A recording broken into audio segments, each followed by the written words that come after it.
কুরআন শুধু একটি ধর্মীয় গ্রন্থ নয়, এটি মানবজাতির জন্য আল্লাহর পক্ষ থেকে নাজিলকৃত চূড়ান্ত বার্তা, যার প্রতিটি বাক্য সত্য, সঠিক এবং চিরন্তন। কোরআনে এমন অনেক ভবিষ্যৎবাণী আছে যা নাজিলের সময় মানুষ কল্পনাও করতে পারেনি, কিন্তু আজকের আধুনিক যুগে সেগুলো এক একে বাস্তবে প্রমাণিত হচ্ছে। এই ভবিষ্যৎবাণীগুলো প্রমাণ করে যে কোরআন মানুষের লেখা নয়, বরং সর্বশক্তিমান আল্লাহর বাণী, যিনি অতীত, বর্তমান ও ভবিষ্যৎ সম্পর্কে পূর্ণ জ্ঞান রাখেন। প্রথম যে ভবিষ্যৎবাণী সত্য হয়েছে তা হল সমুদ্রের মাঝে আগুন বা শক্তি সৃষ্টি হওয়া। কোরআনে বলা হয়েছে সমুদ্রগুলোকে জ্বালিয়ে দেওয়া হবে। এক সময় মানুষ ভাবত পানির মধ্যে আগুন কিভাবে তৈরি হবে, কিন্তু আজ সমুদ্রের গভীরে আবিষ্কৃত হয়েছে বিশাল আগ্নেয়গিরি, ম্যাগমা, আন্ডার ওয়াটার লাভার নদী এবং তাপ শক্তির বিশাল উৎস। বিজ্ঞান আজ প্রমাণ করেছে সমুদ্রের নিচে আগুন প্রবাহিত হচ্ছে, যা কোরআনের বর্ণনার সাথে হুবহু মিল।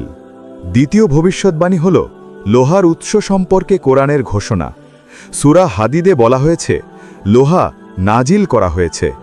বিজ্ঞানীরা আজ প্রমাণ করেছেন পৃথিবীর লোহা আকাশ থেকে উল্কাপিণ্ডের মাধ্যমে এসেছে। নবীজির যুগে কেউ বুঝতে পারেনি লোহা আকাশ থেকে আসা কেন বলা হয়েছে, কিন্তু আজ বিজ্ঞান বলছে লোহা মহাজাগতিক ধাতু, যা বাইরে থেকে পৃথিবীতে এসেছে। তৃতীয় ভবিষ্যৎবাণী হল ফারাউনের দেহকে সংরক্ষণ করা হবে। কোরআনে স্পষ্ট বলা হয়েছে আল্লাহ ফিরাউনকে ধ্বংস করবেন এবং তার দেহকে ভবিষ্যৎ মানুষের জন্য নিদর্শন হিসেবে সংরক্ষণ করবেন। সেই সময় কোনো মানুষ জানত না ফারাউনের দেহ কোথায় বা তা আদৌ সংরক্ষিত থাকবে কিনা।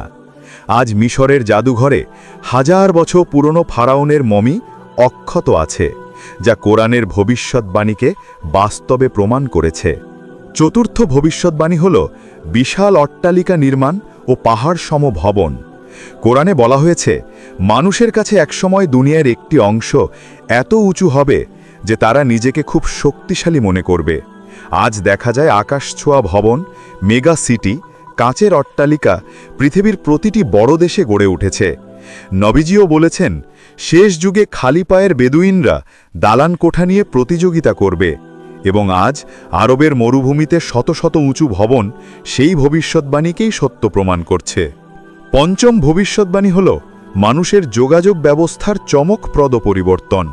কোরআন বলেছে একটা যুগ আসবে যখন পৃথিবী মানুষের কাছে ছোট হয়ে আসবে, যেন তারা দ্রুত ভ্রমণ করতে পারে। আজকের বিমান, ট্রেন, মহাকাশ ভ্রমণ, ইন্টারনেট সবই এই ভবিষ্যৎবাণীর অংশ। মানুষ যে কোনো দেশের খবর মুহূর্তে জানতে পারে। পৃথিবী আসলেই মানুষের হাতের মুঠোয় এসে গেছে। ষষ্ঠ ভবিষ্যৎবাণী হল জমিনের ভেতর থেকে এমন সম্পদ বের হবে যা আগে মানুষ জানত না। আজ বিজ্ঞান বলছে পৃথিবীর ভেতরে গ্যাস, তেল, খনিজ, মূল্যবান ধাতু, যা এখন বিশ্ব অর্থনীতির মূল ভিত্তি। আরবের মরুভূমিতে বিশাল তেলের উৎস আবিষ্কার হওয়া কোরআনের শব্দগুলোর জীবন্ত প্রমাণ। সপ্তম ভবিষ্যৎবাণী হল চন্দ্র বিভক্ত হওয়া। কোরআনে বলা হয়েছে চাঁদ ফেটে যাবে। নবীজির সময় কাফেররা মুজিজা চাইলে চাঁদ দ্বিখণ্ডিত হয়েছিল। শতাব্দী ধরে মানুষ এটিকে সন্দেহের চোখে দেখত, কিন্তু এখন নাসা চাঁদের পৃষ্ঠে একটি বিশাল ফাটল বা স্কার লাইন চিহ্নিত করেছে, যা একসময় চাঁদ বিভক্ত হওয়ার প্রমাণ বহন করে। কোরআনের প্রতিটি ভবিষ্যৎবাণী আজ বা আগামীতে সত্য হবে, কারণ এটি আল্লাহর কালাম।